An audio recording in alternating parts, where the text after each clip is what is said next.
जरा सोचिए, एक तरफ एक विशाल साम्राज्य की ताकतवर सेना और दूसरी तरफ मुट्ठी भर हमलावर। ये कहानी है कि कैसे टेक्नोलॉजी और एक जबरदस्त रणनीति ने इतिहास की सबसे बड़ी लड़ाइयों में से एक का रुख ही पलट दिया। आज हम पानीपत की पहली लड़ाई के जरिए शुरुआती मुगल दौर के सैन्य नवाचारों की गहराइयों को समझेंगे। लड़ाई से ठीक पहले हालात बहुत ही ज्यादा नाजुक थे। एक तरफ बाबर के पास सिर्फ 12,000 घुड़सवार और दूसरी तरफ सुल्तान लोधी की 1,00,000 सैनिकों और 1,000 जंगी हाथियों वाली विशाल सेना। यह सिर्फ एक जंग नहीं थी, बल्कि एक तरफ साम्राज्य को बचाने की जिद थी तो दूसरी तरफ एक नए साम्राज्य को बनाने का जुनून। तो सवाल यही उठता है कि इतनी छोटी सेना आखिर जीती तो जीती कैसे? इसका जवाब छिपा है नई तकनीक और एक शानदार रणनीति के उस मेल में, जिसका विश्लेषण हम अब करने वाले हैं। इस ऐतिहासिक लड़ाई को समझने के लिए हम इन खास पहलुओं पर नजर डालेंगे। वो नामुमकिन सी चुनौती क्या थी और कैसे उससे एक नए दौर की शुरुआत हुई। तो चलिए सबसे पहले लड़ाई के मैदान से थोड़ा दूर चलते हैं और दोनों कमांडरों के दिमाग में झांकते हैं, क्योंकि उनकी सोच का फर्क ही इस जंग का नतीजा तय करने वाला था। सुल्तान इब्राहिम लोदी अपनी ताकत के नशे में पूरी तरह चूर था। जैसा उसने कहा, दिल्ली का सुल्तान मैं हूं और बिजली मेरे इशारों पर गिरती है। उसने नए हथियारों से जुड़ी हर चेतावनी को मजाक में उड़ा दिया। उसे अपनी विशाल सेना की पारंपरिक ताकत पर अटूट विश्वास था। और दूसरी तरफ था बाबर, जो हकीकत को समझता था। वो अपनी सेना की कमी को जानता था और उसने सवाल भी किया, क्या तुम्हारी आतिशबाजी इन पहाड़ों जैसे हाथियों को रोक पाएगी? उसकी पूरी कामयाबी एक बहुत सोचे समझे तकनीकी जोखिम पर टिकी हुई थी। तो बाबर का वो गुप्त हथियार आखिर था क्या?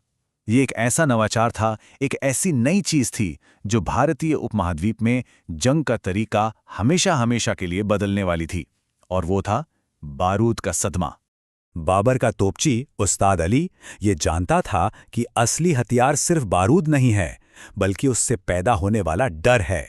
उसने कहा भी, जब हमारी तोपें आग उगलेंगी तो ये हाथी लोधी के अपने काल साबित होंगे। वो जानते थे कि इसका मनोवैज्ञानिक असर, यानी दिमाग पर होने वाला असर, इसके शारीरिक नुकसान जितना ही भयानक होगा। ये सिर्फ तोपें नहीं थीं, बल्कि ये थी मैदानी तोपें, और यही बात गेम चेंजर थी। बारूद की विनाशकारी शक्ति को अब जंग के मैदान में कहीं भी ले जाया जा सकता था। इसका पहला मकसद सिर्फ मारना नहीं, बल्कि एक मनोवैज्ञानिक सदमा देना और पूरी सेना में भगदड़ मचाना था। सुबह सवेरे पानीपत के घने कोहरे के बीच एक ऐसी आवाज गूंजी जो भारतीय युद्ध के मैदान पर पहले कभी नहीं सुनी गई थी। एक जोरदार धमाका। लेकिन देखिए, सिर्फ टेक्नोलॉजी का होना काफी नहीं था, उसे एक बेहतर रणनीति के साथ इस्तेमाल करना जरूरी था। और यहीं पर बाबर की दूसरी बड़ी ताकत सामने आई, तुलुगमा रणनीति। तुलुगमा एक बेहद चालाक तुर्क रणनीति थी। सबसे पहले गाड़ियों को जंजीरों से बांधकर बीच में एक मजबूत दीवार बनाओ। फिर दुश्मन को उसी दीवार पर हमला करने के लिए उकसाओ। जैसे ही वो बीच में फंसें, तेज घुड़सवारों से किनारों पर हमला कर दो और आखिर में उन्हें चारों तरफ से घेरकर खत्म कर दो। ये एक जानलेवा जाल था। तोपखाने के धमाकों और तुलुगमा की घेराबंदी का ये मेल लोधी की सबसे बड़ी ताकत, यानी उसके जंगी हाथियों पर कहर बन के टूटा। आगे बढ़ने के बजाय तोपों के शोर से पागल हुए जानवर डरकर पीछे की ओर मुड़ गए। अपनी जगह से सुल्तान सिर्फ हैरानी में चिल्ला सकता था, आगे बढ़ो कायरों, रुक क्यों गए? लेकिन तब तक बहुत देर हो चुकी थी। उसकी कमान का ढांचा पूरी तरह बिखर चुका था। और यही वो पल था जिसने बाजी पलट दी। लोधी का सबसे बड़ा हथियार अब उसकी अपनी ही सेना को अंदर से तबाह कर रहा था।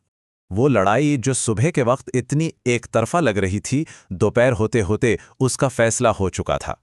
नतीजा बाबर के लिए एक शानदार जीत थी। सुल्तान इब्राहिम लोधी, जिसने भागने से मना कर दिया था, जंग के मैदान में ही मारा गया। और वो दिल्ली का अकेला ऐसा सुल्तान था जिसकी मौत इस तरह हुई। सुल्तान का पतन सिर्फ एक लड़ाई का अंत नहीं था, ये एक नए साम्राज्य की शुरुआत थी। बाबर के अपने ही शब्द इस जीत का सबसे अच्छा सार बताते हैं, जो उसने लोधी के शव पर खड़े होकर कहे थे। बहादुर था, पर जमाने के साथ बदलना भूल गया। नई टेक्निक के सामने अपनी पुरानी परंपरा पर अड़े रहना ही लोधी के पतन की सबसे बड़ी वजह बना।